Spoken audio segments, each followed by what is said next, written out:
eu acho que você já entendeu que sujeito é aquele termo, não é a palavra, hein? É o termo sobre o qual se declara alguma coisa.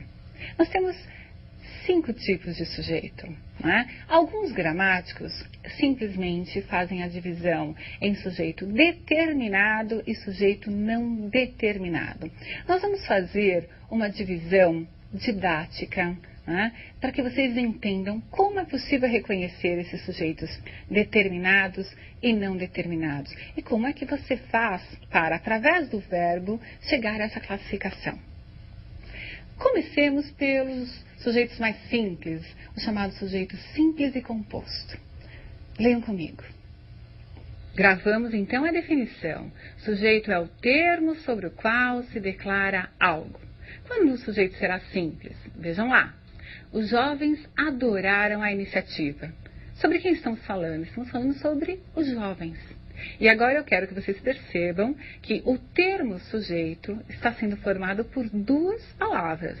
Os jovens. Mas há uma palavra principal. Qual é? Jovens, claro.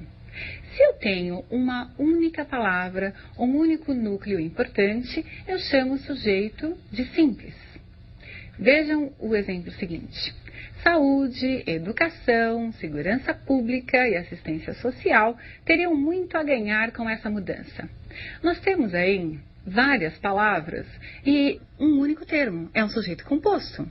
São várias palavras, um único termo e a classificação é sujeito composto porque são vários os núcleos importantes. Nós estamos falando sobre a saúde, sobre a educação, sobre a segurança e sobre a assistência social.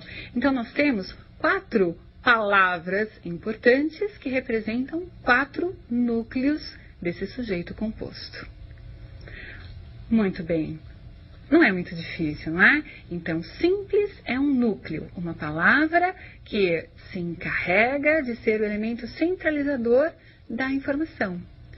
No sujeito composto, aí sim, é um termo, sujeito composto, mas são várias palavras que são significativas, que são importantes. Sujeito simples, sujeito composto. E o outro sujeito que nós vamos ver agora são chamados de sujeitos determinados. Por que determinados? Porque nós temos certeza de qual é o sujeito. Vejam comigo um sujeito oculto. Ele é determinado, porque eu consigo saber qual é, mas ele está escondido na oração.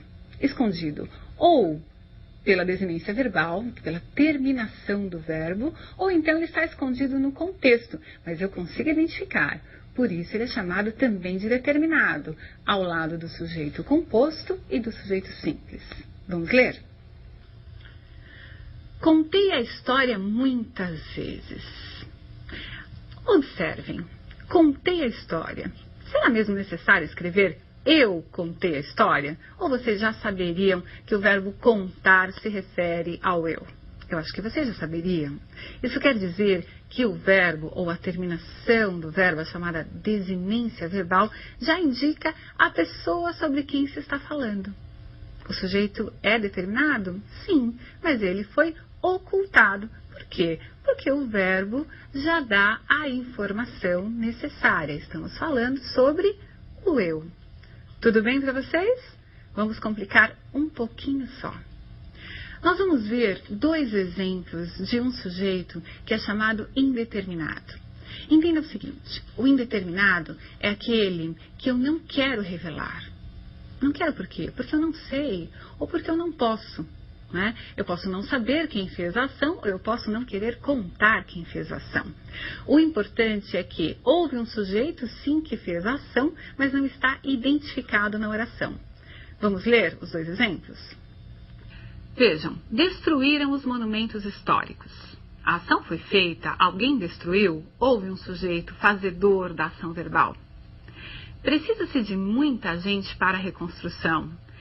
Observem novamente, a ação existe, alguém precisa de muita gente.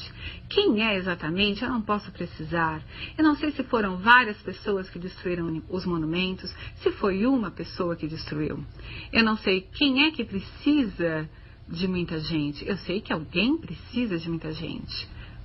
Enfim, nós temos aí a indeterminação do sujeito. Eu quero que vocês observem que há estruturas gramaticais definidas para se indeterminar o sujeito. E esse será o nosso ponto final nessa aula, mas que eu espero que tenha sido muito interessante para vocês. Vejam comigo as estruturas. Observem que essas estruturas serão sempre fixas. Se você encontrar as estruturas num texto, você terá o sujeito indeterminado. Vamos ler. O verbo estará na terceira pessoa do plural, sem referência a um sujeito no contexto, ou o verbo estará na terceira pessoa do singular. Vejam aí, não pode ser transitivo direto, e mais tarde eu vou falar sobre isso. E vai aparecer uma palavrinha junto do verbo, que é chamada índice de indeterminação do sujeito. Pessoal, essa estrutura é fixa, sempre será dessa forma. Indeterminou-se o sujeito através da estrutura verbal. Na próxima aula, continuaremos o assunto vendo o sujeito inexistente. Um grande abraço.